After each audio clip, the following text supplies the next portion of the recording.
putain, mais est-ce que je suis nulle, c'est pas possible ça. Je suis vraiment bonne à rien, j'arriverai jamais à rien dans la vie. Mais bouge-toi, espèce de grognasse, je vais te découper le gras du derrière, ça te fera ça de moins à travailler. Mais est-ce que tu vas arrêter de me casser les pieds?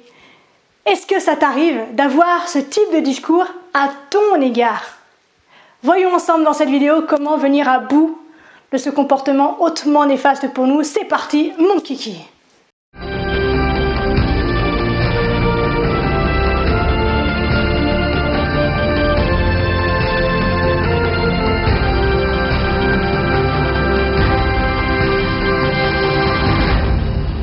Konnichiwa, Phénix Résilient, comment ça va bien aujourd'hui, très cher Phénix, tu l'auras donc compris, nous allons apprendre ensemble à développer l'extraordinaire pouvoir de la pensée positive. Mais avant de commencer, laisse-moi me présenter auprès de celles et ceux qui ne me connaissent pas encore. Je suis Marie Perron, fondatrice de Phénix Coaching, et mon objectif, ma mission à travers cette chaîne YouTube, c'est que tu t'engages envers toi-même à apprendre à t'aimer pour accéder à la véritable liberté, qui est la liberté de l'esprit et donc la liberté de l'être tout entier. Donc si ça t'intéresse de nous rejoindre, de monter à bord de ce voyage intérieur en direction de ton propre bonheur, n'hésite pas à cliquer sur le bouton s'abonner et même à appuyer sur la petite clochette qui te permettra d'être notifié à chaque fois qu'une nouvelle vidéo riche d'expériences, de témoignages, de techniques et tout autre mine d'or sera disponible sur ta chaîne. Ok, maintenant que ça c'est dit, entrons donc dans le vif du sujet. Ce que j'ai dit en début de vidéo, ose me dire en me regardant droit dans les yeux que tu ne te parles jamais comme ça. On est d'accord.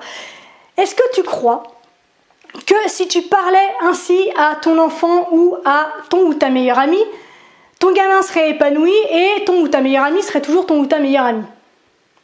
Entre nous, on est bien d'accord, je pense que c'est mort. À moins que ton ami soit quelqu'un d'extrêmement dévoué et ton enfant, un enfant soumis, il y a peu de chances quand même que cette personne reste dans ton giron. On est bien d'accord.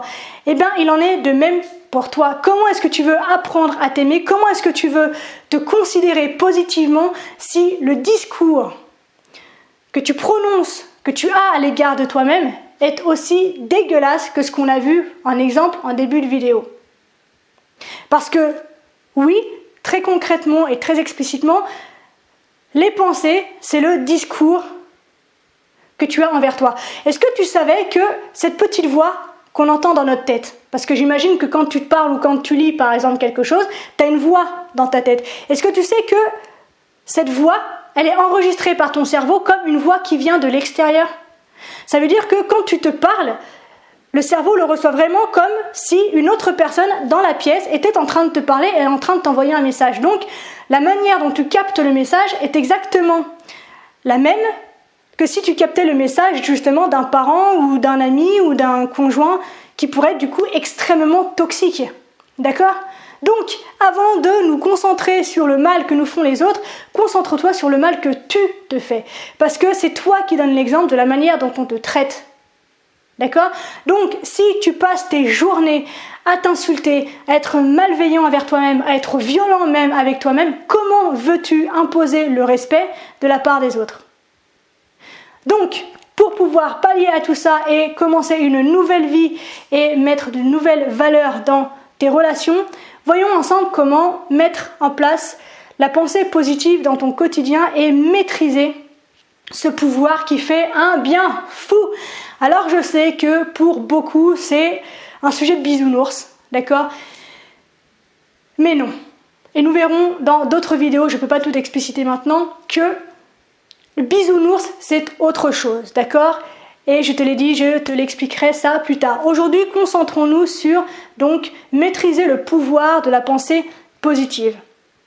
Il y a deux pistes d'action que je peux te donner pour la mettre en place dans ton quotidien. La première est extrêmement simple, c'est simplement d'utiliser les affirmations positives. Donc ce sont des phrases que tu répètes tous les jours, aussi longtemps que tu le veux, autant de fois que tu le veux, comme des mantras, comme des prières en fait. C'est-à-dire que tu as une phrase toute faite, que tu écris toi-même et que tu te dis tous les jours. Ça peut être le matin au réveil, ça peut être le soir au coucher, ça peut être les deux, ça peut être au cours de ta journée. Bref, une phrase que tu répètes quotidiennement. D'accord? Moi, par exemple, je me lève le matin en me disant que je suis hyper reconnaissante et je me sens hyper riche de vivre la vie que je vis. D'accord? Je me sens ultra riche de toutes les expériences que j'ai vécues. Je me sens ultra riche de pouvoir les partager avec toi. Et je suis chanceuse. Je suis chanceuse. D'accord? Je sais, je me dis tous les jours que je suis riche et que j'ai de la chance. D'accord? C'est mon mantra, c'est mon affirmation positive. Trouve la tienne et répète-la tous les jours. D'accord? La deuxième chose, c'est un exercice qui demande un peu plus d'investissement, c'est la reformulation. Pourquoi est-ce que ça demande un peu plus d'investissement? Tout simplement parce que ça implique d'apprendre à t'observer ou en tout cas à t'écouter sur ce plan-là spécifiquement.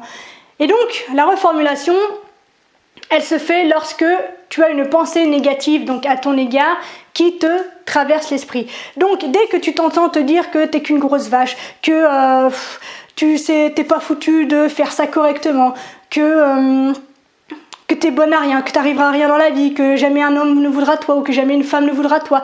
Bref, dès que tu dis quelque chose qui est blessant, d'accord, et tu vois très bien de quoi je parle, ne me dis pas que ouais non mais ça c'est juste un petit peu positif, mais ça c'est vrai quand même, non. À partir du moment où il y a des mots qui sont violents, qui sont vexants, qui sont blessants, qui sont humiliants, c'est une pensée négative. Et bien cette pensée, paf, tu la chopes, tu l'attrapes et tu la reformules. Et comment est-ce que tu la reformules? Parce qu'évidemment, il ne faut pas le faire n'importe comment. Tu la reformules selon 2 critères. Le premier, c'est qu'il faut évidemment qu'elle soit positive, ta reformulation. Et par positive, j'entends qu'il ne faut pas qu'il y ait de négation dans ta phrase, d'accord? Donc pas de ne pas dans ta phrase. Et ensuite, il faut éviter au maximum l'intégration de mots à connotation négative. Donc tout ce qui est difficulté, problème, complication, on évite au maximum. Ok? Le deuxième critère de cette reformulation, c'est que ta phrase doit être exprimée au présent. Parce que le passé, la notion de passé, présent, futur n'existe que sur les montres et les calendriers créés par les hommes. D'accord? Dans le temps de tous les jours, ça n'existe pas. Et donc, ton inconscient, lui, il parle le langage universel en fait de tous les jours. Et donc, ne fait pas la différence entre le passé, le présent et le futur. Il ne vit qu'au présent. Et c'est pour ça que lorsque l'on ressasse des choses du passé, on a l'impression qu'elles sont encore là. Parce que lui, il vit les choses ici et maintenant. Et donc, pour qu'il intègre ces nouvelles pensées et ces nouveaux comportements, il faut que tu puisses parler son langage. Il est donc extrêmement important que tu formules tes pensées positives au présent. Donc, je sais pas, j'ai pas d'exemple là qui me vient. Si c'est par exemple...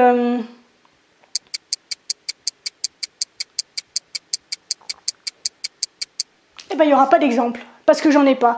Mais je pense que tu en as suffisamment, je suis consciente de ton intelligence, d'accord, et de ta connaissance de toi pour trouver un exemple adéquat. Bref, sache, en dehors de ça, qu'il y a 3 règles d'or à connaître pour pouvoir utiliser de manière qualitative l'art de la pensée positive. Et ce sont des règles d'or qui sont chronologiques. La première, c'est la répétition. Pourquoi la répétition? Eh bien tout simplement parce que le premier jour où tu vas intégrer ces nouvelles pensées, d'accord, évidemment que par habitude, ton esprit et ton inconscient va te donner une résistance face à ça, parce que tu es en train de lui donner un truc qu'il ne connaît pas, tu es en train de lui donner un truc complètement différent, tu es en train de lui donner un truc qui le sort de sa zone de confort, et lui il n'est pas content. Alors il va mettre au front, en première ligne, toutes les pensées, toutes les émotions, toutes les croyances qu'il a en stock pour que tu sentes, que tu entendes que ce que tu fais c'est de la merde, que ça sert à rien, que de toute façon t'es comme ça, que tu pourras jamais rien y changer, que c'est complètement débile, que t'as l'air complètement con de faire ça devant ton miroir ou de te parler positivement, que s'aimer c'est être égoïste, que bref, tu vois tout ce type de pensées qu'on peut avoir lorsque l'on change de comportement, lorsque l'on ancre une nouvelle expérience dans sa vie. Donc il faut persévérer, et ce, même si tu n'y crois pas, et ce, même si tu te sens débile, et ce, même si c'est inconfortable, et ce, même si tu n'as aucune émotion. Et comment est-ce que tu sais que tu as passé cette première étape? Eh bien, tu le sais lorsque tu peux te dire cette nouvelle phrase, en te regardant droit dans les yeux, donc grâce à un miroir, bien sûr, sans être choqué. D'accord? Ça ne génère pas d'émotion, qu'elle soit positive ou négative, mais voilà, tu es capable de le dire sans te mettre à rigoler, sans te mettre à pleurer, sans te mettre à pouffer, d'accord? Bref, tu es capable de te le dire en étant cool, zen, tranquille, serein. Ok? Vient ensuite donc la deuxième règle d'or qui est l'émotion. C'est-à-dire qu'une fois que tu as passé le cap de la répétition, que tu es capable de te regarder droit dans les yeux et de te dire cette nouvelle pensée positive de manière sereine, d'accord, sans réaction, il faut que tu mettes une émotion sur cette nouvelle pensée parce que l'émotion en fait c'est la nourriture de ton cerveau, ok? Donc il faut que tu le nourrisses avec ce qui est bon pour lui. Et pour ça, en fait, il faut que tu associes tes pensées à une émotion qui est positive. Des émotions, tu en connais plein. Et même si tu ne sais pas les nommer, tu sais que tu en as vécu. Donc retrouve les sensations que tu connais, retrouve les sensations qui sont agréables pour toi, d'accord? Parce que les émotions s'expriment par des sensations physiques. Donc retrouve toutes ces sensations et associe-les à ces nouvelles pensées pour créer un ancrage. Ainsi, à chaque fois que tu ressentiras cette émotion, la pensée, même inconsciemment en fait, émergera, donc tu te sentiras bien. Et idem, à chaque fois que tu auras cette pensée pour toi en tête, tu ressentiras l'émotion positive. Donc c'est un cycle qui marche bien et qui s'ancre dans la durée pour quelque chose de très agréable, de très confortable pour toi. Donc, deuxième règle d'or, mettre des émotions. Ok? Et enfin, la troisième et dernière règle d'or, putain on dirait passe-partout dans Fort Boyard avec mes gestes, faut que j'arrête. Bref, troisième règle d'or, c'est la conviction. Il y a un moment où il faut y croire. Et ça, tu pourras y croire uniquement après avoir répété et uniquement après avoir associé une émotion à cette nouvelle pensée. En fait, il faut que tu te visualises comme étant un acteur. D'accord? Un acteur, quand il commence le tournage d'un film, qu'on lui donne le script pour la première fois, il ne le connaît pas. Donc en fait, il en prend connaissance de manière très froide, en fait, de manière distanciée. Bref, il le lit, il en prend connaissance, il ne vit pas encore l'histoire de son personnage, d'accord? Il ne s'associe pas encore à son personnage. Mais là, c'est ce qui correspond à ta phase de répétition. Ensuite, il va commencer à s'imprégner du personnage. Il va commencer à s'intéresser à la vie de son personnage. Il va commencer peut-être même à faire des recherches lorsqu'il s'agit d'interpréter une particularité, une maladie, un handicap, une émotion particulière. Il va faire des recherches pour pouvoir intégrer les émotions, justement, qui vont donner de la consistance et de la véracité à son rôle. D'accord? Et ensuite, troisième étape, il va en fait s'associer, s'approprier le texte. D'accord? Le texte n'est plus un scénario extérieur, c'est son nouveau scénario intérieur. Et plus il aura la capacité de croire que ce scénario c'est le sien, plus il aura la capacité de le rendre réel, de le rendre vrai, de le rendre consistant aux yeux des spectateurs. D'accord? Et donc pour toi c'est exactement pareil. Il faut qu'à un moment donné, cette pensée devienne tienne. Il faut que cette pensée t'imprègne jusqu'au fond de tes tripes, jusqu'au fond de tes cellules, d'accord? Pour que non seulement pour toi il n'y ait plus aucun doute sur la véracité de ces propos, mais qu'en plus tu puisses le rayonner à l'extérieur, d'accord? Pour justement impliquer chez les autres une nouvelle façon de te traiter. Ou au pire, même d'éloigner les personnes qui n'accepteront pas la nouvelle personne que tu es devenue. Mais tu n'es pas devenue une nouvelle personne, tu t'es juste autorisé à être toi-même, à te respecter, à t'aimer et à simplement du coup, logiquement, demander aux autres de faire de même. Donc les personnes qui s'éloignent sous prétexte que tu n'es plus la même personne qu'avant, parce que qu'est-ce qu'on entend cette phrase quand on travaille sur soi, c'est qu'elles ne sont pas prêtes à accepter que tu t'intéresses enfin à toi et que du coup le centre du monde n'est plus la personne qui est en face de toi. D'accord? Donc, il y a eu beaucoup de choses dans cette vidéo. Les deux étapes essentielles qu'il faut que tu retiennes, c'est que tu intègres dans ton quotidien donc les affirmations positives et la technique de la reformulation. Le tout suivant 3 règles d'or, répétition, émotion, conviction. C'est aussi simple que cela. Ok?